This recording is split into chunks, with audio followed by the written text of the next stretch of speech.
You ever text a girl something simple and then instantly start panicking like, wait, what if she misunderstood what I meant? You're staring at those three gray dots bouncing on the screen, and suddenly you feel like the smallest person in the room. Your brain is screaming for a response just to feel okay again. You just sent the message. She's seen it, but the silence is getting loud. You find yourself picking up your phone every 30 seconds. Your heart rate spiking with every notification that isn't from her. Your brain is in survival mode. It's a biological panic that shuts down your charisma before you even open your mouth. While you're busy overanalyzing every comma and punctuation mark, she isn't reading your words. She is smelling your urgency right through the screen. That feeling, that knot in your stomach, has a distinct scent in human interaction. It's the most unattractive thing a man can carry, and it's exactly what's pushing her away. There is a way to kill that scent forever, and it starts with a truth that most men are too afraid to face. Most of the guys do this. Even I have done it before. I've sat there, nodding along to things I didn't even agree with, just to keep the vibe alive.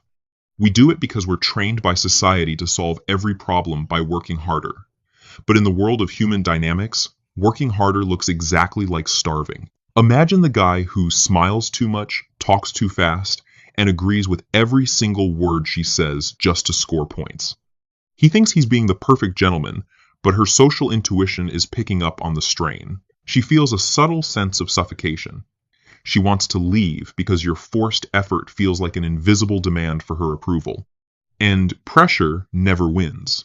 Most guys tell themselves, if I'm nice enough and responsive enough, she'll see my value. But the grounded reality is that the more you try to prove your value, the more you signal that you don't believe you have any. She isn't reacting to your actions. She's reacting to the vibe behind them. To stop starving, you have to master the specific behaviors that signal you are already full. It starts with your physical speed. You're sitting across from her. You reach for your drink.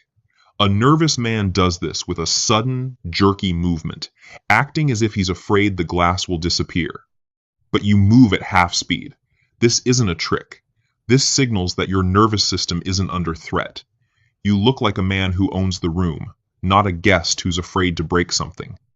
When you move slowly, your brain communicates that your environment is safe, and that you are the one in control of it. It tells her that you aren't reacting to her presence. You are simply existing in it. A nervous man rushes to fill every silence, terrified that the connection will snap if he stops talking. A grounded man lets the silence sit for a beat before he responds. He lets his presence arrive before his words do. The anxious man rushes into a barrage of questions like, wait, so you went to France? That's cool. I've been there too. What part? Did you like the food? I loved the food. But the grounded approach is much more unbothered. He might just say, France, beautiful place. Most people just go for the photos, though. Slowness gets her attention because it is incredibly rare. But what you do with your eyes determines if you keep that attention. You're in the middle of a story. She stops talking. Most men feel the immediate urge to look away, to check their phone, or to scan the room for an exit. They break eye contact because the tension feels like a threat they can't handle. Instead, you lock in. You hold her gaze for just 2 seconds longer than what feels normal. This is dominance without aggression. It signals that you aren't intimidated by her beauty, or by the intensity of the moment.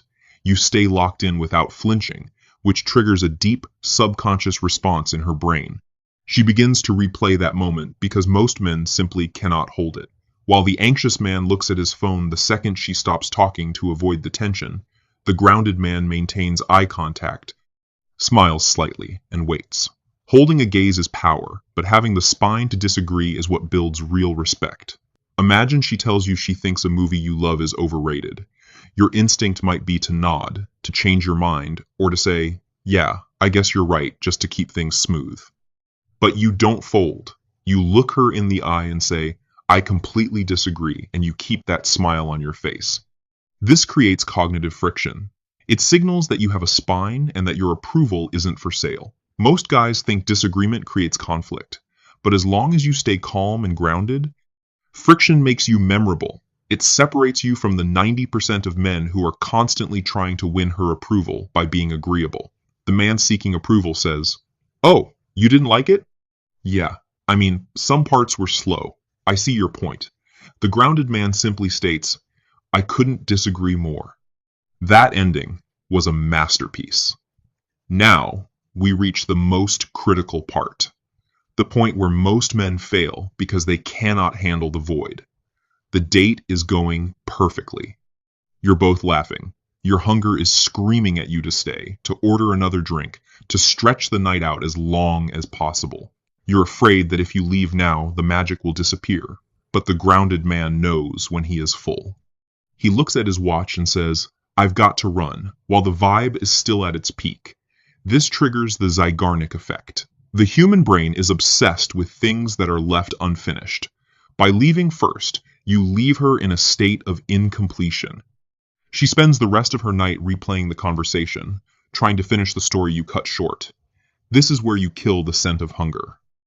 Hunger tells you to soak up every second because you're afraid it's your last meal. But leaving first signals that your time is a finite resource, not an infinite buffet. Attraction is a byproduct of not needing it. When you walk away first, you aren't being rude. You are signaling that your internal state is not dependent on her presence. You've just killed the scent of hunger. The man acting from hunger begs, "So, do you want to go to another place? Maybe grab a dessert? I'm free all night." The grounded man leaves with confidence. "I've had a great time, but I've got to head out." Let's do this again. Master the exit, and then seal the connection with your silence. When you walk into a room, don't try to dominate the space immediately. Instead, use social recalibration. Bring a burst of energy for the first 30 seconds. Eye contact, a firm tone, and a slight smile. Then, you settle into your natural rhythm. You don't need to dominate the entire interaction. You only need to set the frame at the start. Withdraw slightly and let her lead the pace. Loud men try to overpower every conversation because they are afraid of being invisible. Calm men establish their presence early and then let silence work for them.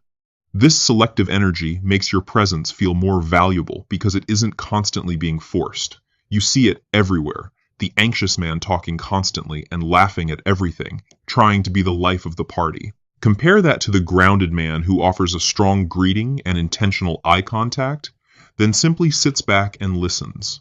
These skills aren't just tricks to get a reaction. They are a new way of existing in a room, a way that signals you are no longer starving for attention. Look, if you are genuinely confused about whether a woman is interested in you, that confusion is usually your answer. Attraction has a quality to it that's hard to fake and hard to miss. If you're seeing 2 or 3 of these signs, you're onto something. But if you're seeing 4 or more, she isn't just being polite, she's signaling interest. Stop looking for magic words to fix the situation. Start looking at your own reaction time. The moment you stop chasing the outcome is the moment the outcome starts chasing you, and pressure never wins. If you've felt that scent of hunger sabotaging your dates in the past, drop a comment. We've all carried that weight. It's not that you were weak or clueless, you were just following a script that doesn't work in the real world. Don't look at your past mistakes as failures. Look at them as data points. You weren't invisible because of who you are. You were invisible because your signals were jammed by your own urgency. We've all been that man, the one who stayed too long because he was afraid the moment would slip away. But the moment only slips away when you try to grab it too hard. Attraction isn't about the women you find. It's about the hunger you finally decide to drop. That's where your power lives. Stay grounded.